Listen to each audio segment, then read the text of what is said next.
Em nome de nosso Senhor Jesus Cristo, suplico a todos vocês que concordem uns com os outros no que falam, para que não haja divisões entre vocês, antes que todos estejam unidos num só pensamento e num só parecer. Meus irmãos, fui informado por alguns da casa de Chloe de que há divisões entre vocês.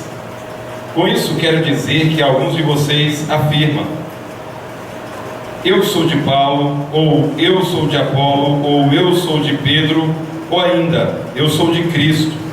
Acaso Cristo está dividido? Foi Paulo crucificado em favor de vocês? Foram vocês batizados em nome de Paulo? Dou graças a Deus por não ter batizado nenhum de vocês, exceto Crispo e Gaio, de modo que ninguém pode dizer que foi batizado em meu nome. Batizei também os da casa de Estéfanas. Além destes, não me lembro se batizei alguém mais, pois Cristo não me enviou para batizar, mas para pregar o Evangelho, não com palavras de sabedoria humana, para que a cruz de Cristo não seja esvaziada.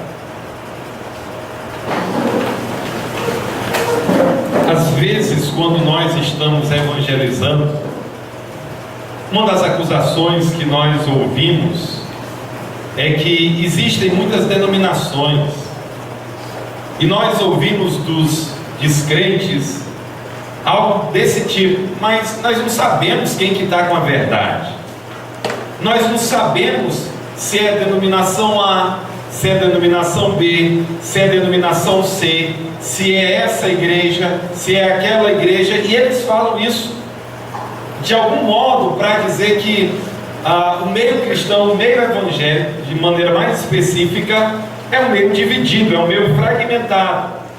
Não sei quanto a você, eu já vi várias pessoas dizendo algo dessa natureza. Irmãos, esse fato é inegável. Eu acho que há uma boa resposta para isso, nós vamos já considerar, mas esse fato é inegável. Nós encontramos muitas denominações diferentes, e nós encontramos muitas abordagens diferentes em relação à adoração.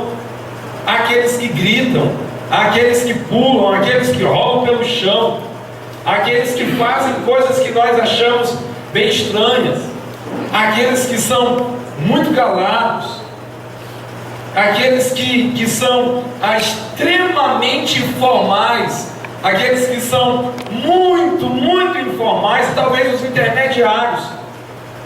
Nós vamos encontrar uma diversidade gigantesca. Nós vamos ter igrejas históricas, igrejas já com algumas centenas de anos no meio evangélico, e nós vamos encontrar várias comunidades que nasceram recentemente, e o número de denominações se multiplica anualmente, mensalmente. Talvez muitos de nós não entendemos como que a coisa começou. Deixa eu só explicar para você que no período da Reforma Protestante, no século XVI, houve um desejo de trazer a igreja cristã, que naquele período era a igreja de Roma e a igreja grega ortodoxa. Tinha havido já uma cisão no século XI, no ano de 1054, e elas duas caminhavam juntas, muito parecidas, a diferença era bem pouca. Mas Martinho Lutero viu que mais e mais aqueles que se diziam cristãos estavam afastados e se afastando mais. Lutero propôs as suas 95 teses. Lutero não foi ouvido, ou na verdade tentaram matar Lutero.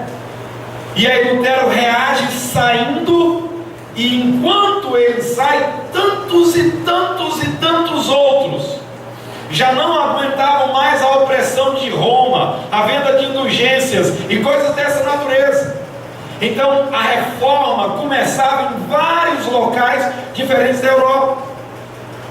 Irmãos, nós pensamos que as coisas aconteceram passivamente. Em pouco tempo começaram guerras, estados católicos e estados protestantes.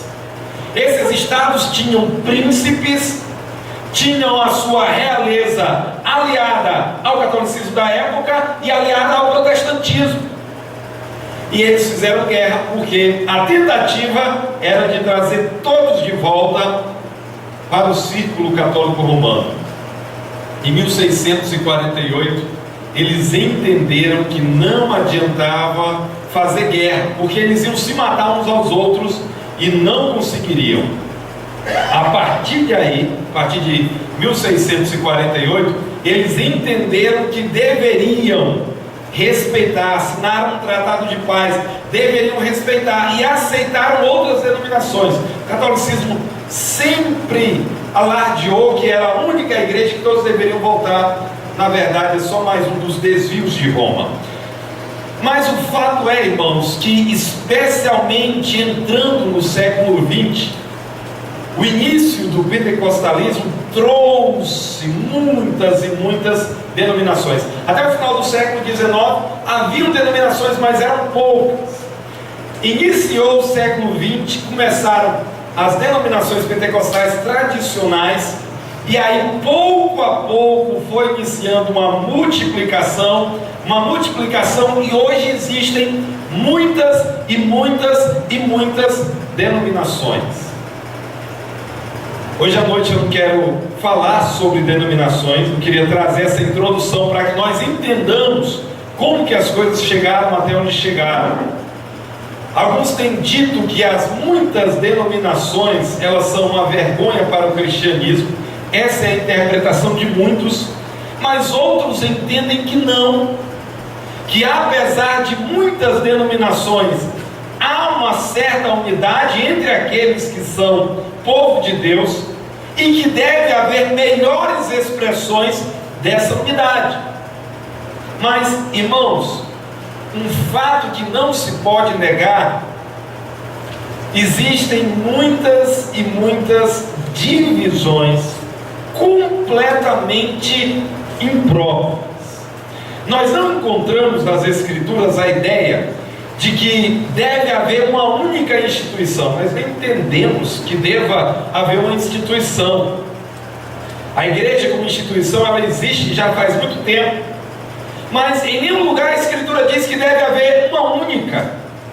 E na verdade nós percebemos que vamos perceber a sabedoria de Deus, a grandeza de Deus, através de vários grupos, várias igrejas, com as suas ênfases, proclamando a palavra de Deus. Antes ainda de entrar no nosso texto, eu quero dizer que, enquanto que os ímpios nos acusam, olha, são muitas denominações, vocês estão divididos entre vocês, e evangelizando, uma das respostas que eu dou é a seguinte: eu digo, olha, existem fatores que nos unem, e por conta disso nós somos bem unidos, graças a Deus. Existem alguns tópicos que nós, os servos de Deus, nas várias denominações, nós não abrimos mão desses tópicos, dessas crenças, e estamos bem unidos neles. E eu digo, olha, em vez de você pensar que existem muitas, na verdade, pense que existem muitas opções. Aí eu conversando com o ímpio, eu digo o seguinte: você gosta de uma igreja muito barulhenta? Eu digo, olha, Guaíra tem muitas, escolha uma, vá nela. Você gosta daquele tipo de igreja que está lá o pessoal no culto, 3, 4, 5, 10, 20, falando algo que você não entende? Aqui em Guaíra tem várias, olha uma delas, querido. Você gosta de uma igreja que as pessoas cantam, tem mais uma atitude de prestar atenção, de adorar como aprendizado? Também tem várias. Igrejas mais barulhentas, igrejas menos barulhentas, igrejas que as pessoas levantam a mão, pulam, que as pessoas estão mais... Tem diferente. Então, se você tem uma preferência por alguma que é mais barulhenta, tem várias, procure uma. Se você tem preferência por alguma que tem um culto que as pessoas são mais atentas, escutam quem está ministrando a adoração, participam com esse tipo de conduta, também tem várias, procure, se integre. Dito essas coisas, irmãos, eu penso que nós podemos entender essa diversidade como algo positivo. Mas a divisão não é algo positivo. E hoje à noite nós vamos considerar que nós devemos dizer não às divisões. O texto que nós acabamos de ler, ele é um clamor contra as divisões. O texto que nós acabamos de ler, ele é uma chamada para que nós não sejamos divididos, para que a igreja de Cristo não seja dividida.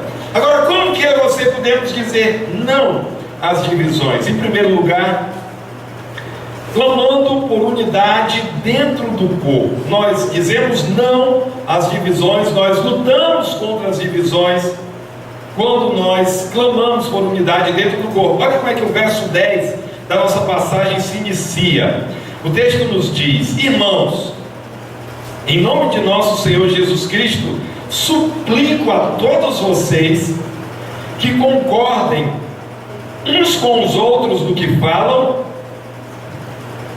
para que não haja divisões entre vocês, antes que todos estejam unidos num só pensamento e num só parecer.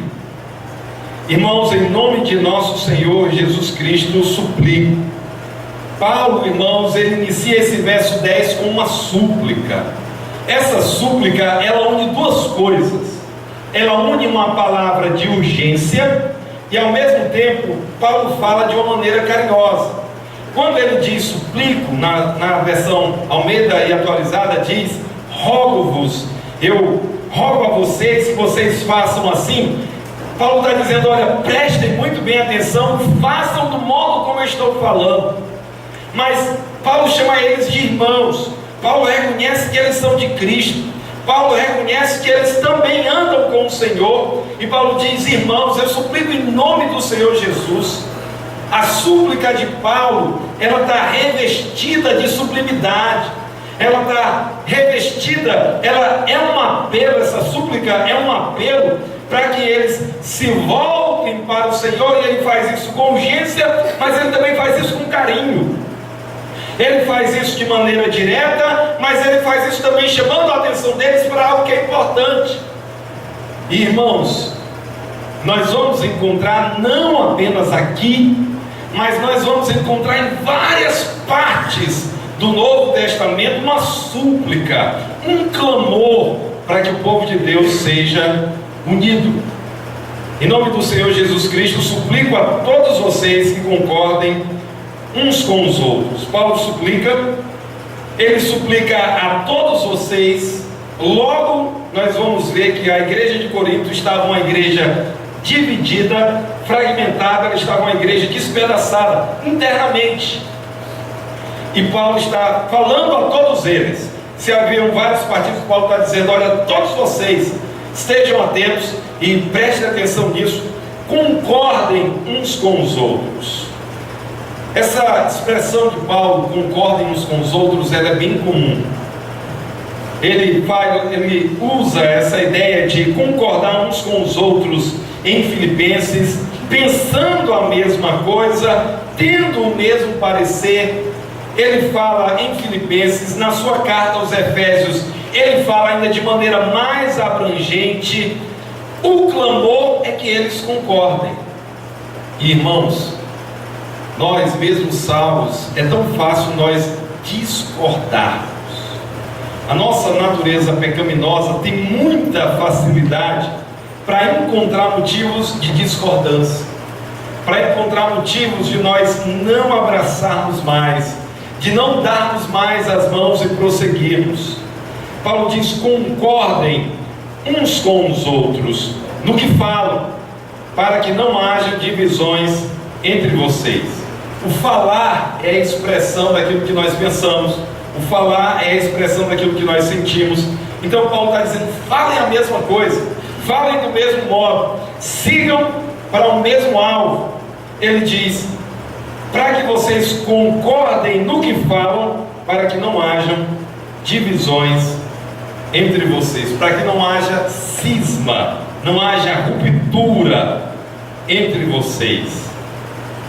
Antes que todos estejam unidos num só pensamento e num só parecer. Paulo está suplicando à igreja de Corinto que eles concordassem, que eles estivessem unidos, que eles fossem um, que eles tivessem um só pensamento e um mesmo parecer. Irmãos, Paulo não está pedindo que a igreja seja uniforme. Uniforme, você sabe o que é, né? Como a palavra já diz, eles estão com um uniforme amarelo, está todo mundo de amarelo. Eles estão com um uniforme preto, está todo mundo de preto. Uniforme, uniformidade. Não é isso que a Escritura está pedindo. É que vocês sejam unidos no mesmo pensamento e no mesmo parecer. Unidade significa que, apesar de diferentes, nós buscamos o mesmo alvo. Nós somos harmoniosos. É como um instrumento que tem vários sons, várias notas musicais, mas tocadas juntas, elas são tocadas harmoniosamente. Existe diversidade e existe harmonia. Hoje de manhã, alguns dos jovens de Guará, alguns dos homens, nós fizemos um especial. Nós tínhamos vozes mais agudas. Dois daqueles irmãos eram tenores e dois irmãos mais graves, os baixos. E quando nós cantávamos, eu não sei, eu espero que tenha ficado harmonioso, mas a ideia é que enquanto que os que eram mais agudos e os mais graves cantavam, essas vozes soavam com harmonia. Aqui nenhum dos que estavam aqui são profissionais. E quando nós encontramos pessoas mais profissionais, isso é muito bonito, muito. Já vi corais cantando com 4, 5 vozes diferentes. Existem aquelas vozes intermediárias, e é muito, muito bonito. Então existe diversidade e harmonia. É isso que é unidade. Na unidade, irmãos, é como se nós, a igreja do Senhor Jesus, é como se nós fôssemos um grande coral, com as nossas vozes diferentes, com instrumentistas tocando todo tipo de instrumento, e todas essas coisas regidas pelo Supremo Maestro. A unidade é quando as nossas vozes, apesar de diferentes, se unem com harmonia e trazem um cântico bonito, harmonioso. O problema é quando nós nos tornamos a banda do Chaves. Cada um toca uma música diferente, cada um canta numa tonalidade que não dá liga. Quando nós começamos a fazer algo que é estranho. Então, quando isso acontece no seio da igreja, quando a igreja já não tem mais harmonia, quando a igreja ela já não consegue se entender internamente, isso é altamente problemático. E há uma súplica. Paulo suplica aos crentes de Corinto, e nós encontramos essa súplica espalhada pelo Novo Testamento. A unidade é um dos principais temas do Novo Testamento, e nós temos então que ter essa compreensão. Irmãos, eu me preocupo com o fato de que muitas vezes nós entendemos muito bem sobre separação. Somos rápidos e zelosos para nos separarmos. Nos separamos da falsa doutrina, nos separamos daqueles que se entregam ao pecado. Mas há muita confusão ligada ao que nós chamamos de separação. Nós devemos nos separar daqueles que têm uma doutrina que é incompatível com o cristianismo. Eu acho impressionante que nós nos separamos com a rapidez incrível daqueles que são diferentes de nós. A Escritura não nos ensina a nos separarmos daqueles que são diferentes de nós. Essa crença ela é equivocada, e muitos são bastante exagerados nessa prática. Eles esperam coisas bem pequenas, eles esperam detalhes triviais, eles se apegam a coisas secundárias e a plenos pulmões estão falando que são zelosos pelas Escrituras, estão falando de separação. Esse tipo de separação é uma agressão às Escrituras. Esse tipo de separação não tem amparo nas Escrituras. Esse tipo de separação não é bíblica. Não é. A separação que é bíblica é aquela que quando aparece ou uma outra igreja, ou um grupo denominacional que rejeita algo que é essencial do cristianismo, se alguém chega e diz: olha, eu acho que Jesus não foi humano, olha, eu acho que talvez Jesus ele foi até humano, ele foi muito humano, mas ele não foi Deus, olha, eu não acredito que existe uma trindade, eu não acredito que Jesus ele teve um nascimento virginal, isso aqui é folclore judaico. Se alguém chega com uma crença dessa natureza, nós não temos como ter comunhão com essa pessoa, porque ele rejeitou aquilo que é essencial ao cristianismo. E se alguém se entrega ao pecado, recentemente em Alagoas, uma igreja batista celebrou um casamento homossexual, consegue acreditar num negócio desse?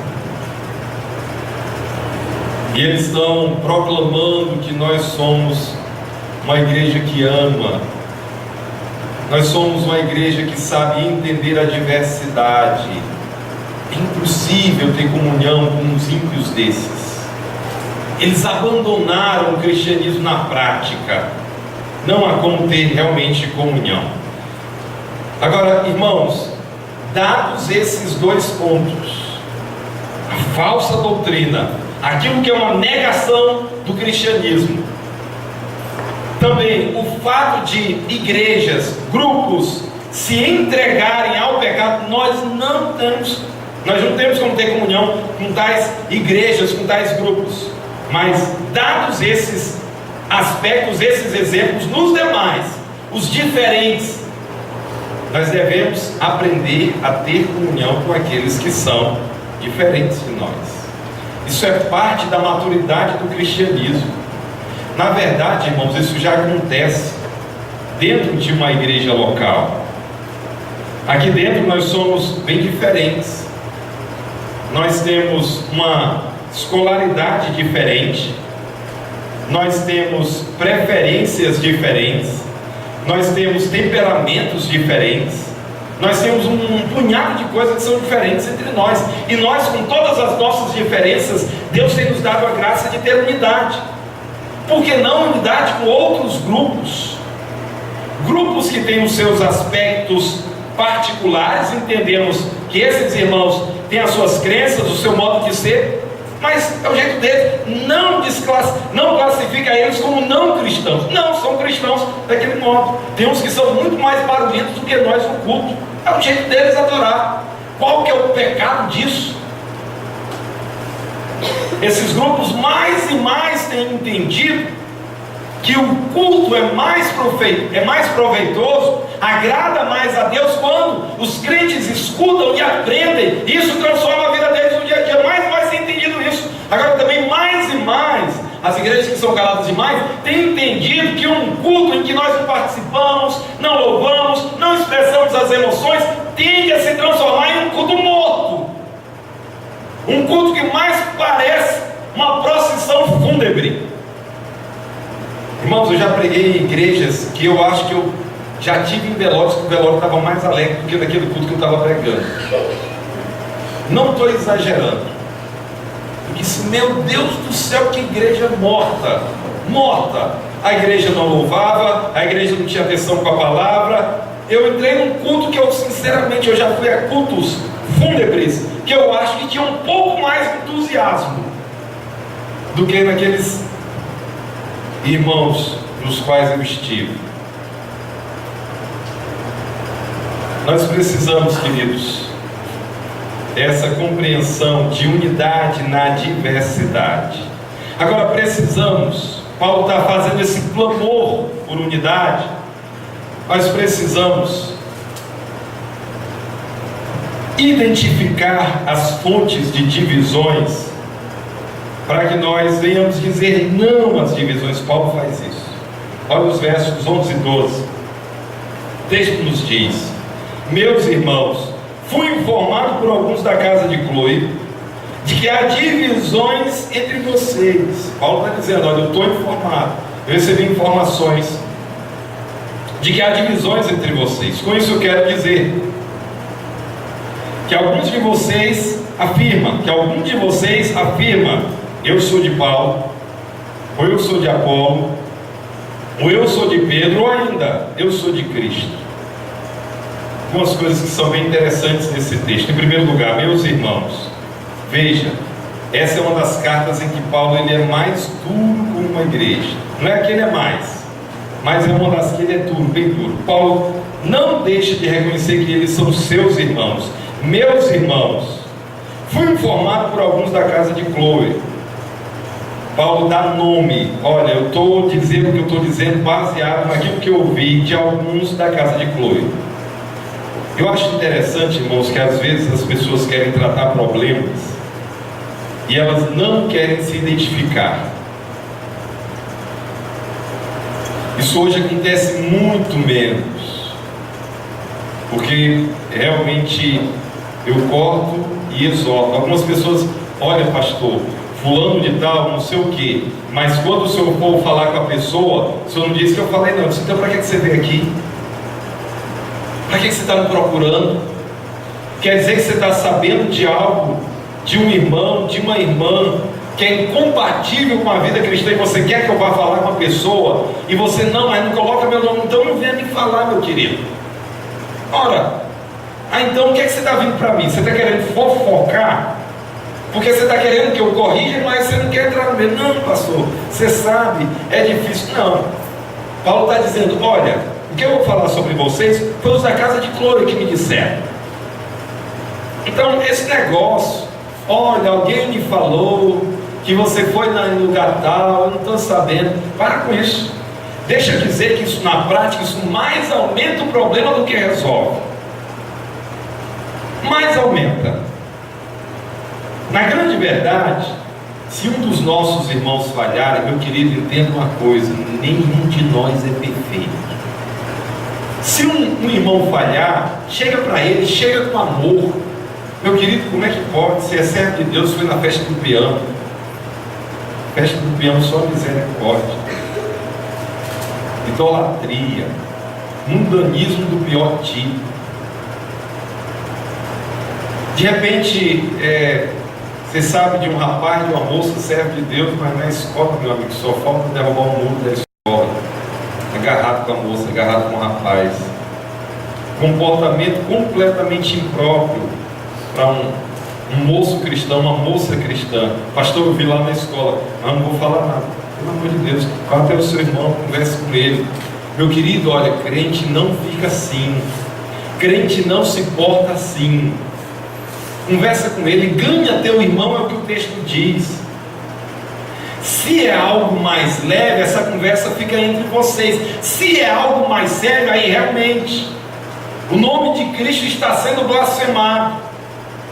O testemunho de Cristo está sendo jogado na lama por causa do comportamento de alguns de nós que falamos que somos cristãos e agimos de uma maneira completamente imprópria para um cristão. Aí temos atitudes mais firmes, mais fortes, para que a glória de Cristo e também o testemunho da igreja dele sejam levados a sério, como a Escritura diz que deve ser.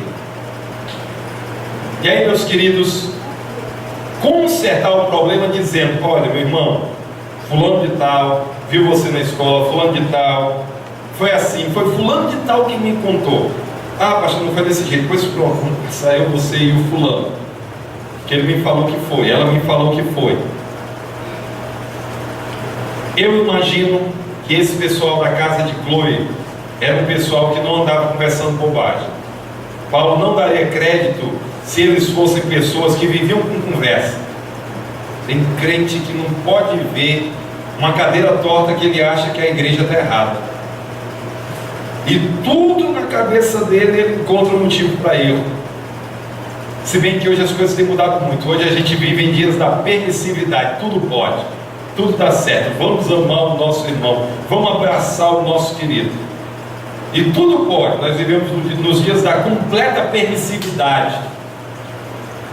E aí, irmãos, nós precisamos saber, as pessoas que vêm até nós devem ser pessoas criteriosas. Os da casa de Cloe, aí ele diz: olha, eu estou sabendo através deles que existem divisões entre vocês, contendas entre vocês. Com isso eu quero dizer que que algum de vocês afirma: eu sou de Paulo, ou eu sou de Apolo, ou eu sou de Pedro, ou ainda eu sou de Cristo. Eles criaram partidos, eles criaram blocos, eles rodearam-se de celebridades, eles se apegaram a certas pessoas e eles disseram: olha, eu estou filiado, eu estou congregado, eu estou ligado a fulano de tal, eu prefiro fulano de tal. Irmãos, muitas são as tentativas de explicar por que esses 4 nomes. Alguns estudiosos concluem que nós não temos como saber. Talvez a explicação melhor que é dada, ou talvez a explicação que tenha mais sentido, é que haviam preferências a partir das características desses líderes. O texto diz: alguns afirmam: eu sou de Paulo. Paulo foi o fundador, foi o missionário fundador. Outros dizem: eu sou de Pedro. A Pedro foi aquele apóstolo que andou perto de Jesus. É muito provável que ele teve um ministério em Corinto. Outros dizem: eu sou de Apolo. Apolo foi um pregador, talvez um dos mais capazes do primeiro século. Ele conhecia a filosofia grega muito bem, foi também instruído nas Escrituras e ele falava muito bem. Era muito gostoso ouvir uma mensagem de Apolo. Então, e os coríntios gostavam disso. Alguns dizem: eu sou de Apolo, e ainda tinha aqueles que diziam: eu sou de Cristo. Era um outro partido também. Não pense que era um pessoal mais criterioso, mais amadurecido. Não, esse aqui também eram partidários. E tem intérpretes que dizem que esses que dizem eu sou de Cristo, eles eram os piores. Eles dizem: você está vendo aí Paulo, Pedro, Apolo, é tudo tampinha. Nós aqui é que somos, nós somos o pessoal. Eu sou de Cristo, meu amigo. Não tem ninguém que possa dizer nada para nós. Talvez era o pior dos 4 partidos lá da igreja de Corinto. Irmãos, como é que nós dizemos não há divisão, identificando partidos? A igreja de Jesus não deve ter partidos. A igreja do Senhor vai ter pessoas com características diferentes? É claro. Irmãos, isso faz parte da beleza. A diversidade faz parte da beleza. De repente chega nesse púlpito e prega um que tem assim uma atitude mais intelectual, mais instrutiva. Tem um outro que tem uma atitude mais emotiva, chora com mais facilidade, se derrama com mais facilidade. Tem um que tem um conteúdo muito profundo, tem um outro que tem um conteúdo já não tão profundo. Isso é a diversidade. Irmãos, na verdade, há beleza na diversidade. Não sei se você já notou, uma das coisas que eu gosto de olhar numa floresta é a beleza da diversidade. Plantas diferentes, fauna e flora com muita diversidade, mas com muita beleza. Agora, o fato de haver diversidade não quer dizer que nós começamos a criar partidos rivais, que nós somos o melhor partido. Eu sou o partido do fundador da igreja. Eu sou o partido daquele que andou mais perto de Cristo. Olha, eu sou do partido daqueles que tem uma pregação mais eloquente. Não tem partido nenhum, eu sou de Cristo. Não tem nenhum desses que possa acrescentar nada para mim. Olha, irmãos, começar a criar uma diversidade, na verdade, uma competição, uma briga, uma rixa dentro da igreja, é isso aqui que é impróprio. É isso aqui que não pode acontecer. Esses partidos que criam rivalidades, que começam a fragmentar e a colocar a igreja em compartimentos em que não mais todos concordam no que pensam, no que falam. É aí onde o problema se encontra, e é isso aí que nós devemos evitar. A igreja deve ter diversidade, é bonito. Eu acho muito estranho. Tem igrejas que ela tem um líder celebridade e todos os pregadores querem até falar igual à celebridade daquela igreja. Isso é impróprio, é ridículo, não tem nada a ver com o que a Escritura diz. Irmãos, precisamos identificar os partidos. Além de identificar as fontes de divisões, nós precisamos mostrar que a divisão ela é incoerente. Como que nós podemos dizer não às divisões? Mostrando a incoerência das divisões. Olha o verso seguinte. Paulo vai nos dizer então, no verso 13: acaso Cristo está dividido? Foi Paulo crucificado em favor de vocês? Foram vocês batizados em nome de Paulo? Paulo agora está lançando o seu argumento com várias perguntas que já tem a resposta. Paulo está dizendo o seguinte: acaso Cristo está dividido? Espera aí, vocês aí em Corinto, vocês têm vários partidos, mas Paulo está dizendo: Cristo está dividido? Acaso Cristo está fragmentado? Há um Cristo para cada um partido aí? A resposta é não. Foi Paulo crucificado em favor de vocês? Não. E aqui, irmãos, eu acho muito interessante a atitude de Paulo. Paulo está dizendo: olha, vocês aí que estão dizendo que são de Paulo, vocês têm vergonha. Paulo não foi crucificado em lugar de ninguém. Logo depois ele vai dizer: eu dou graças a Deus que eu nem sequer batizei vocês, exceto um ou outro. Então Paulo está dizendo: aquele que está dizendo que é de Paulo, tinha vergonha, parem com atitudes divisivas. Irmãos, a imaturidade é tão grande. Quando pessoas pensam: olha, mas fulano gosta tanto de mim, e Beltrano também gosta tanto de mim, eu tenho ali 3, e 4, e 5, e 10 famílias que gostam tanto de mim. Eu não sei se existe atitude mais imatura, mais infantil. Quando nós vemos pessoas criando blocos divisivos, e nós temos a atitude de gostar que pessoas estejam associadas a nós. Paulo não faz isso. Ele pega e diz o seguinte: foi Paulo crucificado em favor de vocês? Se tem alguém aí dizendo que é de Paulo, se envergonhe do que você está fazendo, porque você está agindo de maneira imprópria.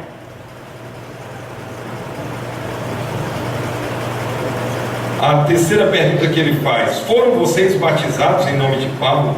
Estão vocês associados a Paulo? Vocês já se esqueceram no nome de quem vocês foram batizados? Vocês foram batizados no nome de um só, Jesus Cristo. Vocês não foram batizados em nome de Paulo. Paulo está dizendo: será que vocês conseguem enxergar que esses partidos, que essa divisão entre vocês, que são uma incoerência? Não é coerente, não é cristão, não faz parte daquilo do que significa ser igreja. E irmãos, tantos e tantos começam criando as suas preferências, e tantos gostam dessas preferências. Não deve ser assim. A divisão é uma incoerência. Por fim, como que nós podemos dizer não às divisões? Desfazendo qualquer grupo ligado a nós mesmos. Olha o procedimento de Paulo, a partir do verso 14. Ele diz o seguinte: dou graças a Deus por não ter batizado nenhum de vocês, exceto Crispo e Gaio. Paulo está dizendo: eu louvo a Deus porque eu não batizei nenhum de vocês. Irmãos, naqueles dias era muito comum já os primeiros líderes irem batizando. Se você abrir lá em João capítulo 4, verso 1 e 2, é dito que Jesus estava fazendo muitos discípulos, muitas pessoas estavam seguindo o Senhor Jesus, mas não era Jesus quem batizava, eram os discípulos quem batizavam. Também, quando Pedro vai à casa de Cornélio, ele leva vários irmãos, e ali a casa de Cornélio é batizada. Os que creram, todos que estavam ali que creram, eles são batizados, e muito provavelmente são os judeus que foram com Pedro. E aqui Paulo está dizendo que ele não batiza, ele batiza aqui os primeiros. Ele diz Crispo, Gaio, e logo depois ele vai dizer os da casa de Estéfanas. Então são esses que Paulo batiza. É muito provável que esses aqui já começaram a batizar os outros, os que foram crendo. Lá em 1 Coríntios capítulo 18, a partir do verso 8, nos fala dos que foram crendo. Cristo que creu, ele e toda a sua casa creram, e é dito que os coríntios criam e eram batizados. Então Paulo está dizendo o seguinte: eu dou graças a Deus por não ter batizado nenhum de vocês, exceto Crispo e Gaio, de modo que ninguém pode dizer que foi batizado em meu nome. Então Paulo está dizendo, aqueles que estão aí, que estão dizendo que são de Paulo, olha, eu louvo a Deus que nem sequer eu batizei vocês, porque senão era capaz que vocês estivessem dizendo que foram batizados em nome de Paulo. E Paulo está dizendo que batizou bem poucos deles. Irmãos, naqueles dias usar essa expressão em nome de era mais significativo do que hoje. Hoje nós falamos, fulano está fazendo isso em nome de fulano de tal. Isso tem algum peso. Naqueles dias tinha muito mais. Quando você dizia o nome de fulano de tal, você falava da própria pessoa. É por isso que o nome de Deus, ele é tão precioso. A Escritura diz para nós não tomarmos o nome de Deus em vão, o próprio Deus em vão, para não haver juramento inadequado em nome do Senhor. Nós encontramos também, queridos, nessa ideia do nome, que a própria pessoa estava implicada. Paulo está dizendo, eu sou grato a Deus por não ter batizado vocês, porque corria o risco de vocês dizerem que foram batizados em meu nome. Aí ele diz, de modo que ninguém pode dizer. Então, esses que estão dizendo que são de Paulo, ninguém pode dizer que foi batizado em meu nome, que eu nem sequer batizei vocês. Eu batizei Crispo e Gaio, e aí agora no verso 16, batizei também os da casa de Estéfanas. Além destes, não me lembro se batizei alguém mais. Pode ser que Paulo tinha batizado até alguém mais, mas Paulo está dizendo, não me lembro. Foram esses poucos. E aí Paulo ainda explica, pois Cristo não me enviou para batizar, mas para pregar o Evangelho. Existem seitas que se classificam como cristãs, e eles creem no que nós chamamos de heresia batismal. Como assim? Eles dizem, olha, se alguém não for batizado, não será salvo. Se apegam muito a Marcos capítulo 16, quem crê e for batizado será salvo. Olha, tem que crer e ser batizado. Eles pegam o texto de Atos 2 e distorcem o texto de Atos 2. Olha, eles lavaram os seus pecados nas águas do batismo. E eles distorcem outras passagens. Paulo diz claramente, Cristo não me enviou para batizar. Não pense que Paulo está desprezando o batismo, mas ele está dizendo que o batismo não é essencial. Ele está dizendo que o batismo não é algo que ele foi comissionado para fazer. Ele foi comissionado para pregar, para evangelizar. Ele e todos os apóstolos, sua grande comissão era para pregar. E aqui fica totalmente claro que o batismo não tem essa essencialidade, ele não contribui para a salvação. Não contribui. Por isso nós chamamos de heresia batismal. Irmãos, qualquer grupo, qualquer pessoa que diga o seguinte, olha, para ser salvo, eu preciso crer em Cristo e mais alguma coisa. Eu preciso crer em Cristo e ser batizado. Eu preciso crer em Cristo e passar pela circuncisão. Eu preciso crer em Cristo e guardar os ritos judaicos e observar os costumes judaicos. Isso é heresia. Isso não é cristianismo. O que Jesus Cristo fez na cruz do Calvário foi suficiente. Ponto. Jesus disse, está consumado. Ponto final. Ele pagou o preço. Irmãos, é verdade, todos nós estávamos perdidos, mortos nos nossos delitos e pecados. No coração do Evangelho se encontra a verdade que Deus ele nos criou, mas nós, seguindo o comportamento de Adão, herdando a natureza de Adão, nós escolhemos o pecado e nós nos afastamos de Deus. Tendo nos afastado de Deus, tinha que haver um pagamento. Jesus pagou completamente. Não sobrou nada para alguém depois fazer alguma coisa a mais.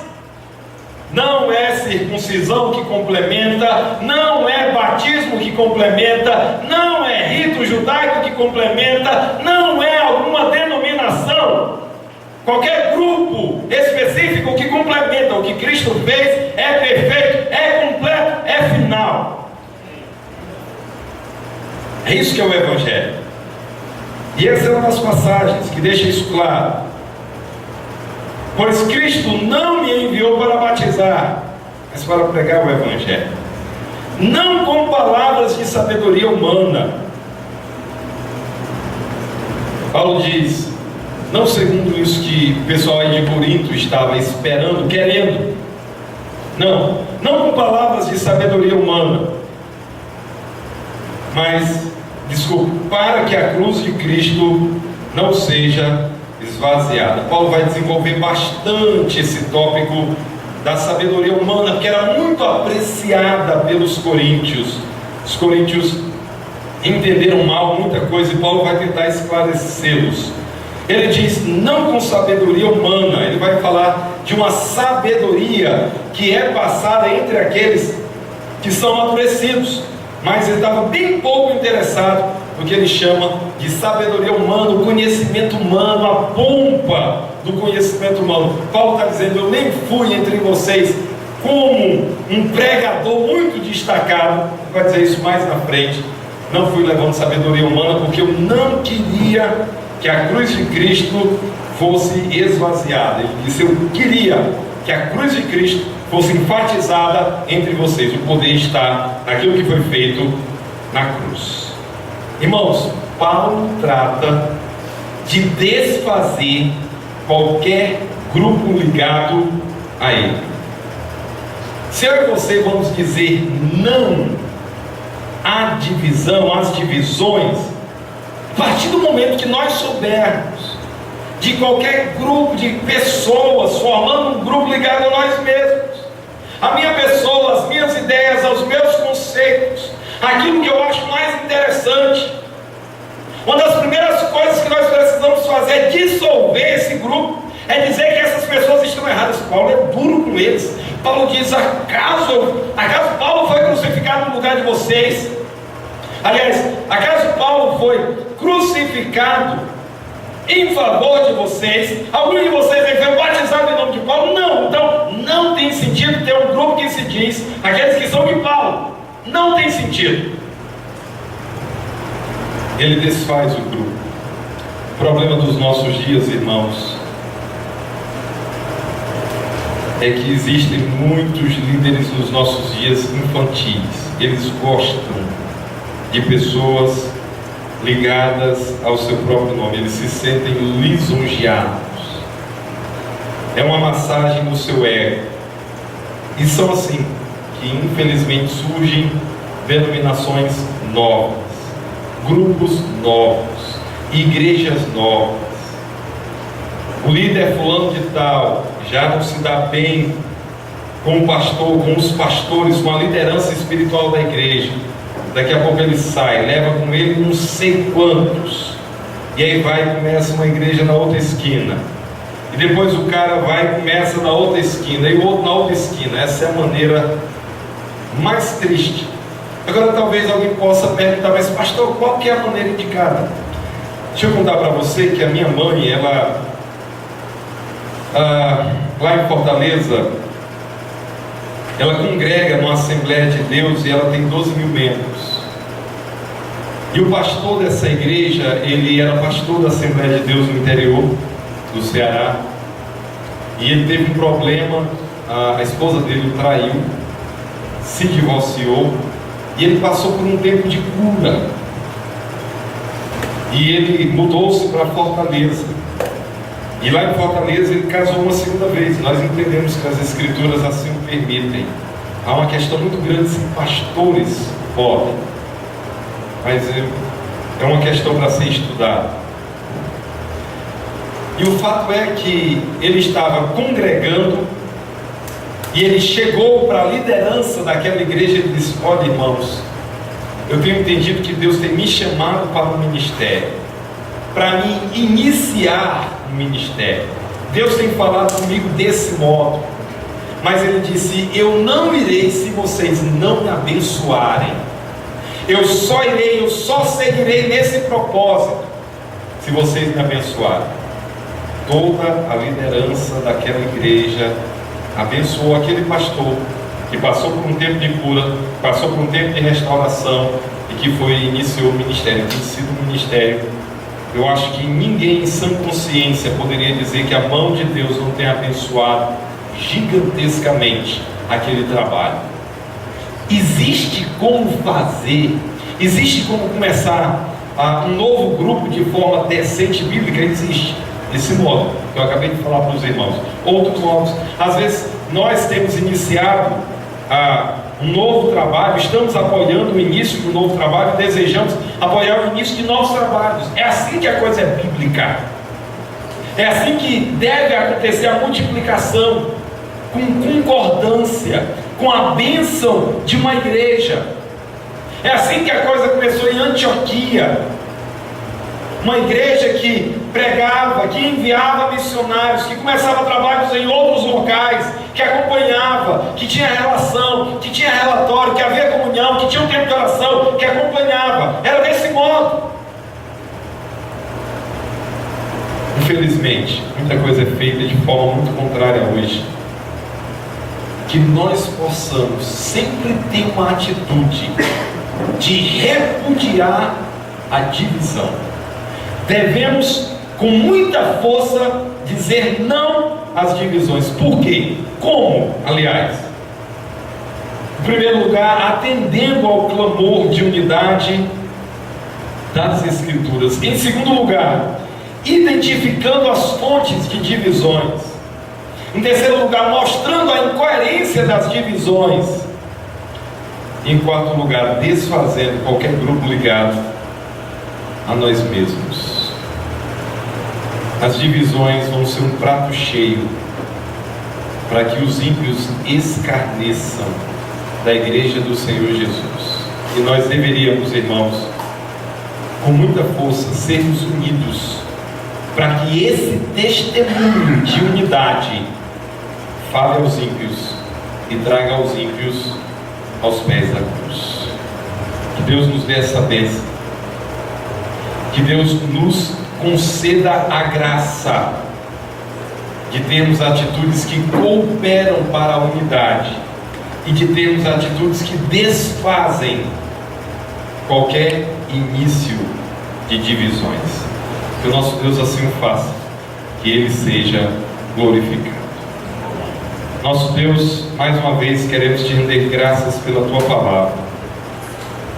E nós queremos, nosso Deus, louvar o Teu nome, suplicando, ó Deus, que Tu nos fortaleças, que Tu, ó Deus, cuide de nós, que o Senhor nos guie. Te pedimos, nosso Deus, que nós sejamos um corpo unido. Pai, nós podemos te render graças, porque o Senhor já tem feito isso. O Senhor tem graciosamente mantido a nossa unidade. Ó Deus, a cada dia, Pai, nos abençoe, para que nós mantenhamos o vínculo a unidade pelo vínculo da paz. Que a paz, ó Deus, nos aproxime cada vez mais. Que uma atitude pacífica, que uma atitude amorosa, que uma atitude que revela a compreensão do valor da unidade nos aproxime. Ó Deus, nos dê a bênção, Pai, de falarmos a mesma coisa, de procedermos do mesmo modo. Pai, nos dê a bênção de identificarmos qualquer foco de divisão e, ó Deus, de assim identificando, de lutar contra tais focos, nós mesmos, quaisquer de nós, que percebamos, ó Deus, pessoas ligadas a nós, causando, ó Deus, fragmentações do corpo. Pai, que nós sejamos um só corpo, que nós tenhamos uma só voz, que nós busquemos, ó Deus, o mesmo propósito sempre. Ó Deus, essas coisas acontecendo, o Teu nome vai ser muito exaltado. Pai, na verdade, a Tua palavra nos diz em outros lugares, se nós, o povo de Deus, se nós formos um, se nós expressarmos essa unidade, o Senhor Jesus disse, na sua oração em João 17, que eles sejam um para que o mundo creia que Tu me enviaste. O mundo crerá que o Senhor Jesus é o Filho de Deus, é o enviado do Pai, se nós formos um. Deus, nesse momento, eu quero te suplicar, Pai, não apenas pela nossa unidade, a unidade da nossa igreja local, mas pela unidade da Tua igreja como um todo. Ó Deus, grupos de igrejas, ó Deus, denominações, expressões diferentes do cristianismo. Pai, nos dê a bênção de encontrarmos aqueles pontos de contato e de testemunharmos que somente o Senhor Jesus é o nosso Salvador. Nós cremos apenas nele, nós estamos unidos ao redor do nome dele. Ó Deus, que isso seja um testemunho poderoso para os de fora, que os de fora possam ver que apesar de diversos, nós somos um só povo, nós somos uma só igreja. Até mesmo, ó Deus, porque do céu será assim.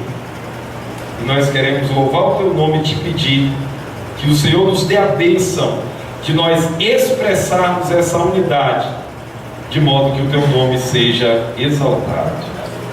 Nosso Deus, muito obrigado.